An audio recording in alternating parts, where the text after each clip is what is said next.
disputa por território. Piauí reivindica a área que está com o Ceará. O litígio envolve 13 municípios. Ceará responde. Câmara analisa projeto que prevê a oferta de cuidadores de idosos pelo SUS.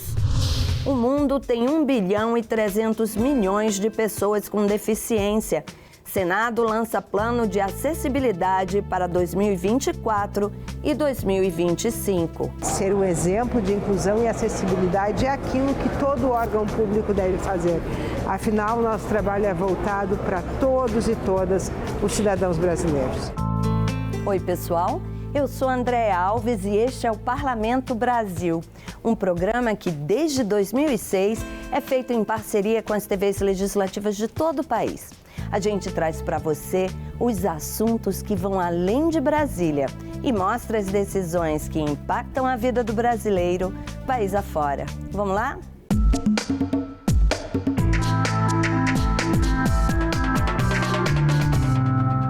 Conflitos por território acontecem em todo o mundo.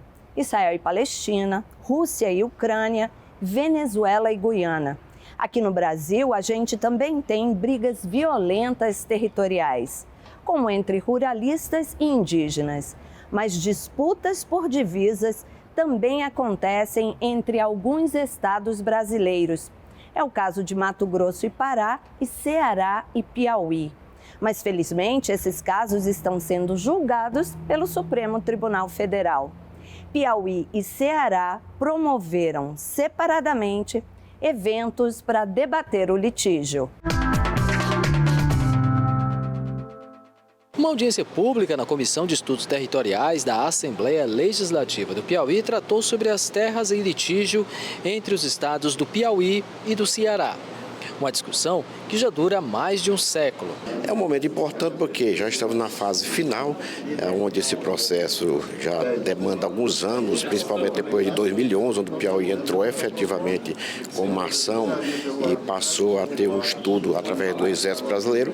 E como houve um avanço significativo durante este ano, já no mês de julho, com a reunião dos técnicos dos dois estados, tanto do Piauí como do Ceará, e essa discussão se avançando para que até o mês de maio a julho do próximo ano o Exército possa apresentar o seu estudo para que a gente possa, com fé em Deus, ter uma definição definitiva, uma posição definitiva sobre a questão do litígio do Piauí com o Ceará e que os dois estados possam fazer esse entendimento. A questão que é extremamente importante e relevante para o Piauí, porque se trata, além da defesa do nosso território, da defesa dos potenciais da economia naquela região, do agronegócio, do turismo, da energia renovável e possivelmente de mineração, também a integridade do todo o território piauiense, da nossa piauiensidade. Isso está em questão.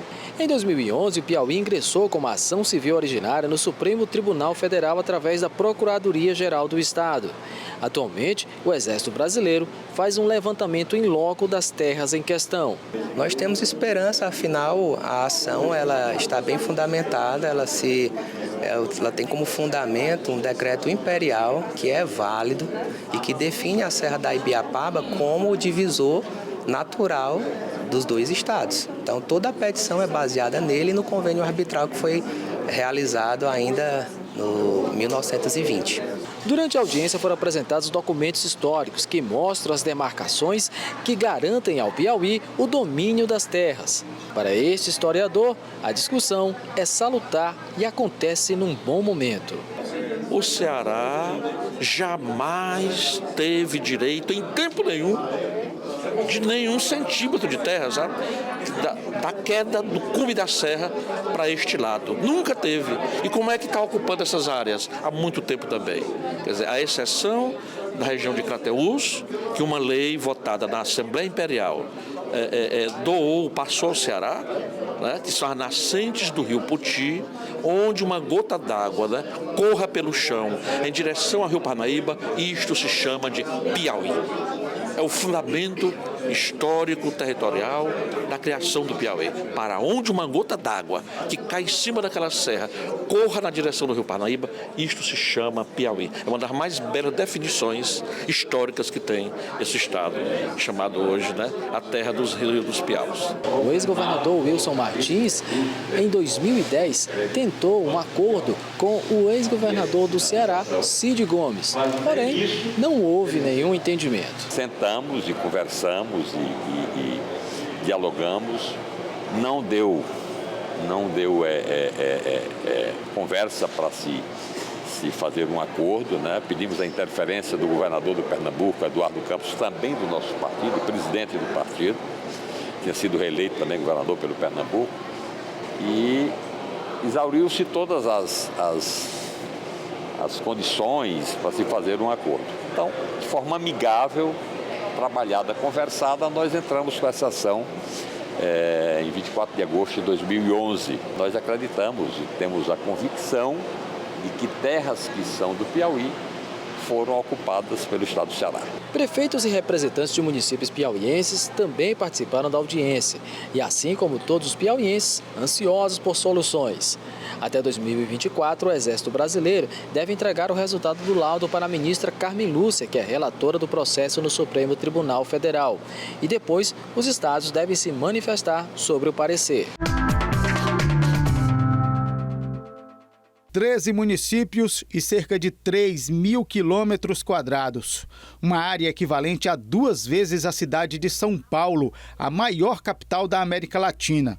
A disputa territorial entre o Ceará e o Piauí remonta de muito tempo atrás, mas foi em 2011 que a Procuradoria-Geral do Estado do Piauí reivindicou áreas situadas na divisa entre os dois estados, ao ingressar com uma ação ordinária no Supremo Tribunal Federal. O litígio envolve o território de 13 municípios cearenses. De acordo com a Defensoria Pública do Estado do Ceará, cerca de 25 mil pessoas vivem na região em disputa. Uma área que conta com 136 localidades administradas pelo Ceará, que possuem 42 escolas, 12 unidades de saúde, mais de 120 imóveis rurais certificados pelo INCRA e mais de 1.000 estabelecimentos agropecuários. Além da extensão do território, há outros fatores que chamam a atenção sobre a intenção do litígio. Dados do Instituto de Pesquisa e Estratégia Econômica do Ceará, o IPES,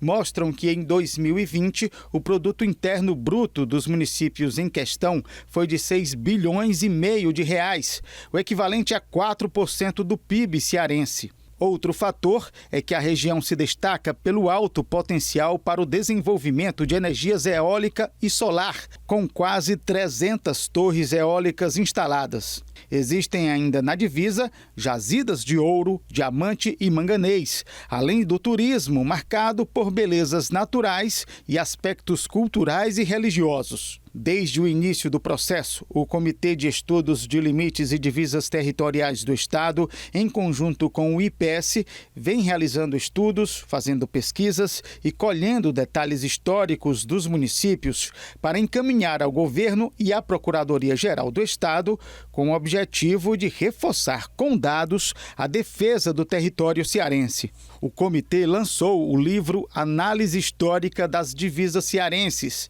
caso do litígio de terras entre o Ceará e o Piauí. Escrito pelo historiador João Bosco Gaspar, membro do Seuditec, a obra contém documentos históricos que comprovam que toda a região de litígio pertence ao Ceará. O livro vem para socializar essa pesquisa, não é? De que nós não temos só o sentimento de pertencimento, nós temos a conquista, nós temos a posse, nós temos uma ocupação ininterrupta desde o tempo de Martim Soares Moreno, de Pero Coelho de Souza, sobre o território da Ibiapaba e sobre o litoral até a Barra do Rio Parnaíba. O coordenador do comitê destaca que os estudos feitos e documentados no livro mostram que o território disputado é de fato cearense. Esse livro mostra com fatos, com documentos históricos, que toda a narrativa dos nossos irmãos piauienses, elas são eivadas de, digamos assim, de equívocos, de que nós invadimos a a parte de Parnaíba. Parnaíba pertenceu ao estado do Ceará e foi doado Parnaíba quando foi feita a troca com o Crateús. Eu acho que dentro dessa questão que envolve os limites entre o Ceará e Piauí, tivemos a oportunidade, não esta comissão instalada nessa legislatura, mas desde a passada, ter o privilégio de ver essa história, esse estudo do professor João, enfim, com o que permite base para que a gente continue fazendo a defesa dos limites aqui do nosso estado, aqui do Ceará. De acordo com o Procurador-Geral do Estado, os documentos contidos nesse livro vão, inclusive, fazer parte da peça de defesa do Ceará lá no Supremo Tribunal Federal. O estado do Ceará tem absoluta convicção com relação ao direito não só do estado, mas da população cearense envolvida no litígio. Em Sertãozinho, interior de São Paulo, a tradicional cesta natalina, que é entregue para as famílias cadastradas nos programas sociais, vai ser substituída por um cartão magnético. Paraná lança frente parlamentar dos geradores de energias renováveis. Veja o que foi notícia nas casas legislativas do país. A iniciativa foi aprovada na Câmara de Sertãozinho a partir de uma sugestão da vereadora Edna Costa. O assunto avançou e o Executivo Municipal colocou em prática a ideia. Este cartão é de extrema importância porque você dá autonomia e dignidade para as famílias que recebem hoje a cesta básica. O cartão natalino já é uma realidade aqui no município de Sertãozinho. Este ano, 2023, em torno de 4.000 famílias receberão o cartão natalino, onde elas podem ir ao supermercado e comprar os itens necessários da escolha dela. A dona de casa, Fabiola Chaves, receberá o cartão nos próximos dias. E ela já sabe o que fará com esse recurso. Complementar a minha ceia de Natal. Eu já vejo o que eu tenho em casa, aí eu vou com o cartão e complemento o restante que fica faltando. Você acha que no futuro, se pudesse, por exemplo, esse cartão ser para o ano todo ao invés da cesta, como você avalia isso? Você acha que é legal, interessante? Sim, seria interessante um cartão no lugar da cesta básica, que a pessoa ia ao mercado comprar e ver se o que estava faltando e complementava dentro da própria casa. Às vezes daria para comprar uma salsicha, um ovo, para já ajudar na mistura, um leite de caixinha para ajudar o filho. Então eu acho que sim, seria melhor. De acordo com informações do governo municipal, 4.000 famílias serão beneficiadas com essa ação. Cada família vai receber R$ 175. Ao todo, R$ 700 mil serão injetados na economia local. Preocupada com as questões de sustentabilidade e pensando em aproveitar todo o potencial energético que o Paraná possui, a Assembleia Legislativa do Paraná tem agora um novo grupo de trabalho, a Frente Parlamentar dos Geradores de Energias Renováveis. Nós temos hoje o estado do Paraná como o estado mais sustentável do Brasil e, ao mesmo tempo, batendo todos os recordes na produção do agro. Isso mostra que nós podemos ter um agro com um Paraná sustentável. E esse é o objetivo de discutir energia limpa. Aprovamos nessa casa, meses atrás, um projeto dando segurança jurídica para quem investir no hidrogênio verde. Nós temos investimentos em eólicas, nós temos um grande investimento, um grande avanço aí na energia solar. São mais de 26 mil propriedades rurais já usando energia solar. Então o objetivo dessa frente também é ser a voz desses produtores de energia limpa no estado do Paraná.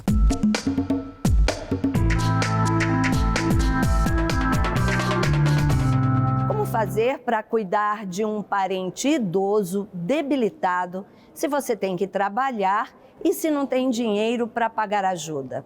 A solução pode vir de um projeto que está sendo analisado aqui na Câmara dos Deputados. Ele prevê a oferta de cuidadores de idosos pelo SUS. A população brasileira está envelhecendo. Dados do IBGE mostram que em 10 anos, a parcela de pessoas com 60 anos ou mais subiu de 11,3% para 14,7%. Isso significa um aumento de cerca de 9 milhões de idosos no país. Com o envelhecimento, muitas vezes chegam os problemas de saúde. De olho nessa realidade, um projeto em análise na Câmara inclui o atendimento por cuidadores de pessoas idosas entre os serviços domiciliares oferecidos pelo Sistema Único de Saúde. O texto foi aprovado pela Comissão de Defesa dos Direitos da Pessoa Idosa. O deputado Océsio Silva, do Republicanos de Pernambuco, leu o relatório da deputada Rogéria Santos, do Republicanos da Bahia. Dados citados pelo autor indicam que 69% das pessoas idosas no país vivem com renda mensal de até 2 salários mínimos. Nesse contexto, o acesso a cuidados especializados é frequentemente dificultado.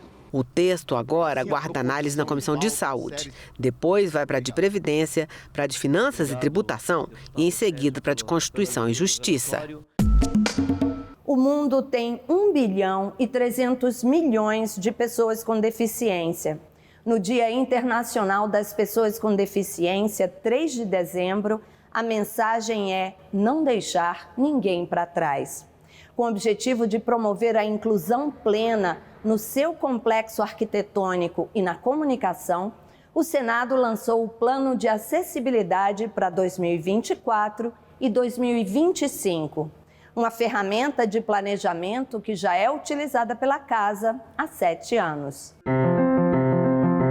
No século XX, quando Brasília saiu das pranchetas para encantar o mundo com sua arquitetura, palavras como acessibilidade e inclusão ainda não tinham o mesmo entendimento de agora. Na década de 60 não se pensava nisso. Hoje, as pessoas com deficiência rompem limites e conquistam o espaço do trabalho. Possibilidade de mostrar que eu sou capaz, que eu não sou inferior a ninguém, né, e que eu tenho as mesmas qualidades que as outras pessoas. Mas elas querem mais. Ainda há muitas barreiras a vencer.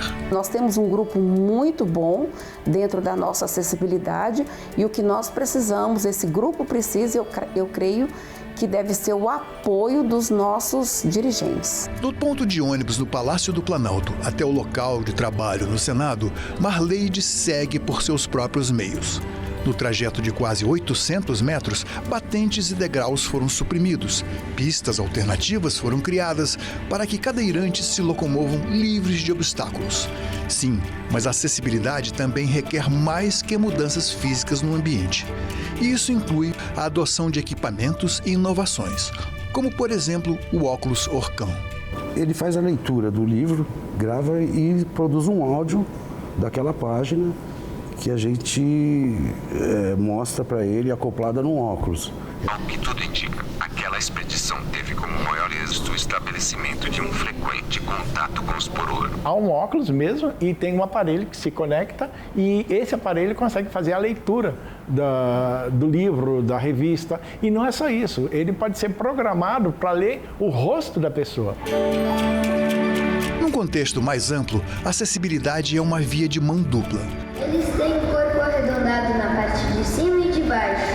Na sessão de cinema inclusiva, deficientes visuais contam com audiodescrição, surdos acompanham as libras e alunos com viseiras passam pela experiência do outro. E assim aprendem que diferente não quer dizer desigual. Da média de 130 a 140 livros ao dia. Um livro aproximadamente de 142 páginas em braille. Para mim foi um presente, assim, fazer o que eu gosto também, porque além da gente aprender, que a gente acaba se divertindo também e levando o braille para outras pessoas. Caçula da equipe de revisores, Karina exibe orgulhosa a foto do filho João Pedro. Agora ele já está andando, que ele agora esconde de mim, engatinha que eu nem sinto para onde ele foi. É para cuidar de pessoas como Karina, Marleide, Joana e Jacó que o plano de acessibilidade foi criado e é revisado a cada 2 anos. Nosso plano é feito para que as pessoas de fato possam usar, né, o Senado como um espaço democrático, um espaço acessível, um espaço que todos são iguais.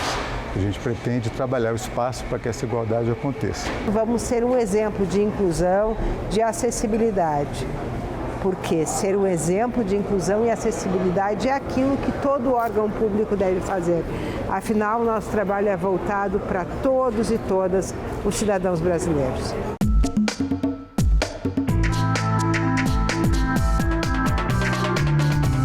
O Maranhão registrou no ano passado 500 ocorrências de importunação sexual. Um dos lugares escolhidos pelos criminosos é o transporte coletivo. Veja na reportagem da TV Assembleia Maranhão.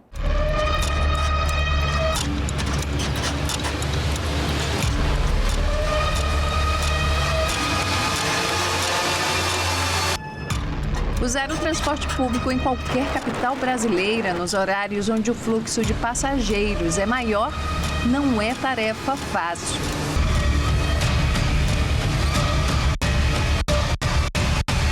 Na capital maranhense não é diferente.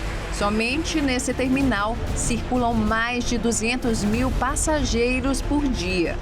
Linhas que atravessam diariamente por toda a região metropolitana de São Luís. Além do desconforto causado por um serviço que não consegue atender a demanda populacional, existem muitos outros riscos. No caso das mulheres, o medo tem um nome: importunação sexual no transporte público. O ônibus estava super lotado e o cara ficou atrás de mim e chegou a molhar a perna da calça. O que aconteceu depois? Você chegou a denunciar? Não. O pessoal que estava no ônibus colocou ele para fora. Como você se sentiu? No momento eu me senti humilhada, né? E triste também. Quando a gente fala, acaba que é mimimi de mulher e tal. Então é uma situação bem complicada. Teve situações até de descer do ônibus mesmo, né? Por sentir essa aflição. Em 2022, segundo dados da Polícia Civil do Maranhão, foram registradas mais de 500 ocorrências de importunação sexual. A pena varia de 1 a 5 anos e pode ser agravada de acordo com o tipo de ameaça. O crime de importunação sexual ele é bem recente. Antes, essas situações, essas condutas sempre aconteciam, mas não havia um crime específico que fosse mais severo a ponto de ensejar uma prisão em flagrante, a ponto de fazer com que o autor ele respondesse por uma pena mais grave. Antes, uma situação como essa, em que ele praticava atos libidinosos, atos sexuais, sem chegar a usar de violência ou ameaça, mas aquilo causava um constrangimento para a mulher, porque não teve o consentimento dela para aquilo ali gerava, no máximo, um TCO, que é um procedimento bem simples. E aí, vendo que essa situação era absurda, né, da mulher não conseguir nem sequer deslocar para o seu local de trabalho, para a sua escola, para um médico, e passar por esse constrangimento, aí se colocou criou esse crime específico para essas situações. O horário de pico geralmente é um gatilho para muitas mulheres, pois o risco de sofrer importunação sexual no transporte coletivo é maior quando o ônibus está lotado. Um jeito de se proteger é pedir ajuda para outros passageiros, ou acionar a Polícia Militar pelo número 190 e também pelo aplicativo Salve Maria. O aplicativo Salve Maria pode ser baixado por Android e iOS. É voltado para o atendimento às vítimas de violência doméstica, mas um simples toque no botão do pânico aciona o Centro Integrado de Operações de Segurança, que vai até a vítima onde quer que ela esteja. A vítima ela pode baixar o aplicativo no celular, ele pode ser ocultado se ela não quiser que ninguém veja. O próprio celular já faz isso, o sistema Android. E nele ela se cadastra, bota uma foto e hoje aqui no Maranhão a gente consegue localizar a vítima em tempo real, se ela estiver deslocando. Com a ajuda dos aplicativos Salve Maria e Disque Denúncia, foram registrados no CIOPS 21 ocorrências de importunação sexual em 2022 e 32 em 2023. Em 2018, uma lei aprovada na Assembleia Legislativa do Maranhão criou o Programa de Combate ao Assédio Sexual no Transporte Coletivo. A Lei 10.953 estabelece que as empresas concessionárias do serviço de transporte público podem criar sistemas de ouvidoria, receber denúncias e capacitar motoristas e cobradores para intervir nos casos de flagrantes. A gente tem observado cada vez mais esse movimento da população de compreender que isso não pode ficar impune, que não pode simplesmente abrir a porta e deixar que ele vá embora, porque ele vai certamente molestar outra mulher numa próxima oportunidade.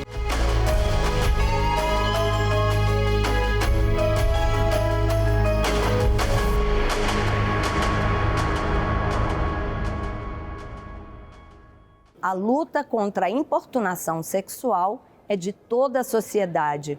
A gente não pode deixar de denunciar, viu?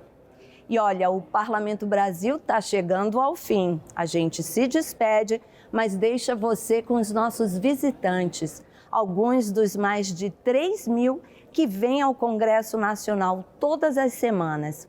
Olha, não esqueça que todo o conteúdo da TV Senado está disponível na internet, na página da TV ou no YouTube. Até semana que vem. Tchau! Muito bonita a cidade, muito bom você visitar os órgãos públicos, é muito importante. É um direito que você tem de estar visitando, isso é importante, você estar visitando, entendeu? E é uma oportunidade de você estar conhecendo também como funciona.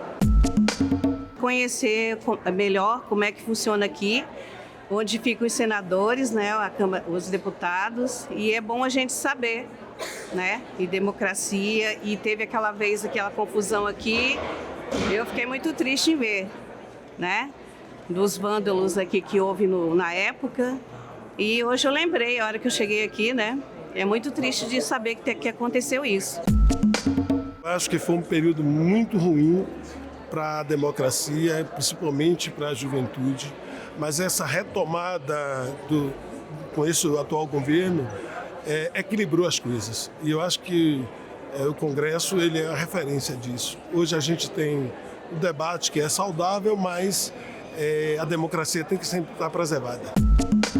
Acredito que a democracia brasileira, ela, embora seja uma democracia recente, ela ainda tem muito a evoluir, né? E eu acredito que os nossos parlamentares, eles precisam realmente trabalhar para a função a qual exercem, que é trabalhar pelo povo, no caso dos deputados, e pelos estados, no caso dos senadores, né? E não pelos seus interesses particulares, como infelizmente vem acontecendo. Na verdade, isso acontece desde que o Brasil foi colonizado pelos portugueses.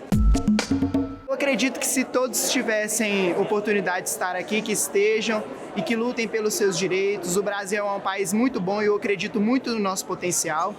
E sei que poderemos progredir muito se todos nós exercermos a nossa cidadania.